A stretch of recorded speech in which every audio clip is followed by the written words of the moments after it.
funny story.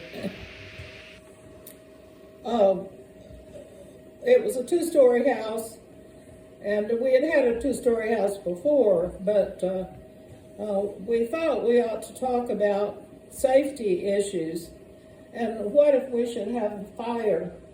What would we do Yes. to escape? And one of the things that Charlie said was, well, John was on the back side. It wasn't too far to drop, and he thought that he could get out of his window and drop to the ground if he had a real emergency. Okay. And Charlie talked about getting a rope to nail on the outside windowsill so he could crawl out and Grab the rope and shimmy down. Well, I was in the kitchen one evening. It was still light outside, and I was at the sink fixing supper, and the windows looked out over the back, just like John's windows looked out over that same back. And I looked up, and all at once, I saw this head hurtling through the air with his eyes that were this big. And he had decided that he would try jumping out his window. And as he came down, his eyes got bigger and bigger because he said he realized it was much farther than he thought. And it scared him. And it's a wonder it didn't really hurt him. But So did you get hurt at all? Or did you hit the ground and roll? No. Well, we had plants and flowers So he crashed into underneath those? the window, so it was soft ground there. on the back of we got the lot John. at a good price because it was a big lot, but it had a huge gully in the back, Okay. which a lot of people would not have wanted. Yeah. That would it collect rain if it rained? Well, no, it was just a huge Drop off? depression, Okay. and it had a big rock on one side of it, and a lot of woods. Yeah. So Charlie thought that he would Fill it in? make a bridge across it. Oh, I love it. So that's what he did, Thank you, Tessa. Yeah. and so John had a lot of friends up above on the other road. Okay. Most of his friends lived up there, and they were always running back and forth to play. And one night he stayed after dark. Was that right, John? Well, every night I was out after dark up there. And he in came the summer. running home full speed, started across the bridge, and he didn't always wear his glasses when he was growing up because he's nearsighted, and when he's out playing, he didn't wear them. He missed the So bridge. somehow he missed the bridge and ran down and fell into the gully. Well, no, that's not exactly what happened. Huh?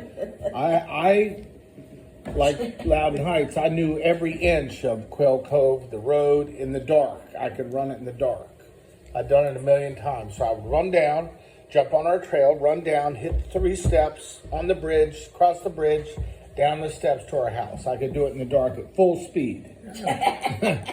And I did because I was scared to What death. happened that night? Had been rain, and I hit the first step on the bridge, the first plank, and it was wet, and I went flying up in the air into the creek. That's what happened. I was on course, but I hit the plank that was slippery. Oh my goodness. I went flying up in the air and landed in the creek. It's a wonder it didn't break some bones. Did you find him there? Or did you No, I fall got out? up and You came got up He inside. came on home. Yeah, that was And a then great bridge. We had That's this great. little Pomeranian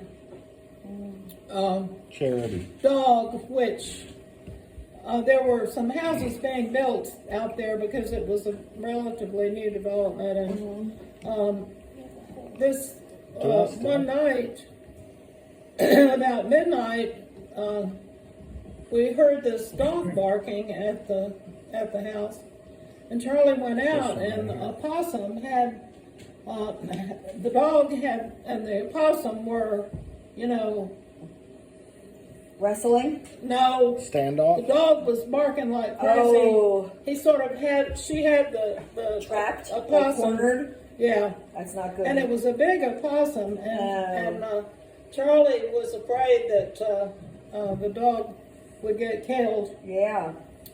So we brought her into the house and put her in the laundry room, where she cried all night long. Now then, John and I had already decided we were going to keep her. Oh. And Charlie named her Charity, and we had her for 19 years. She was a wonderful little dog. She was a puppy when you got her. She was probably under a year old. Oh. She went from there to Reading, Connecticut to here. Wow. She sat with Dad all day long when he worked, didn't she? Yes. And she would sit by She'd mother sit with him all in day. the family room. She did. But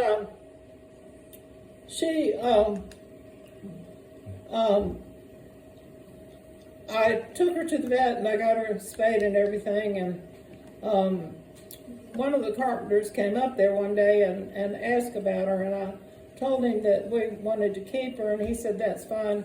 He had planned to keep her just because he didn't want her to be a stray. Yes. But he said, I don't really need her, so, you know, I'm so glad that you want her. So she used to run with John when he went up the hill to play. And there were some friends up there who had an Akita. Oh. And one day she was up there with him, and I don't know what happened, but the Akita got her and bit her in the head and popped out her eye. And she came running home with her eye hanging out of the socket. Yeah. And John was right behind her. Oh, that's scary. So we put her in the car and took her to the vet. I think Dennis Villani was there. helping the vet. He helped at that vet And office. he was He there. was in vet school and training. But He wasn't in vet school. He just had a part-time job there. Really? So He was there when always... we brought her in, Oh, wow. and they sewed her eyes shut, but she had lost sight. The vet said she'd Yeah. probably never see again, and she wasn't able to see. But she could see with the other eye. Yeah. But just not the bad one. It clouded over, and Yeah. it was white, and she disconnected. but she didn't let it really bother her that much. That's great. There were two Akitas in Reading that got out of their pen and ran to our house and cornered her at the back door and almost killed her. Oh, geez. They were Tessa, stop, honey. Tessa, that's Grace